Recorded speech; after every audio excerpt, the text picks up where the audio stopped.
What do you do on a rainy day when you need drone photos? So this was a recent project that we did, and it was raining. So it was a spring project. Literally, when we got out of the car, it started sprinkling. By the time I got to the backyard, it was raining, which is not a problem for photos. This is what the photos look like, out of camera. Not good, but the delivered photos, I promise you, they look good. They were all cleaned up. But on the order was drone photos.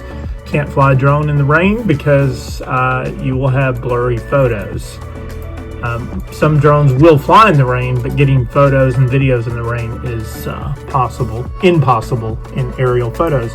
So what we did, the solution is just provide satellite photos and mark off the boundary so the people shopping for this property could see. And the next day, the real estate agent got nice satellite photos that were edited, property line is marked, and then inside these type of satellite photos you can do call outs for other things. You can show where the golf course is, show where the shopping center is, show where the school is. So if you ever need help on a rainy day, we can help you with satellite photos, and then we can do call outs and markups to bring attention to what you are trying to market.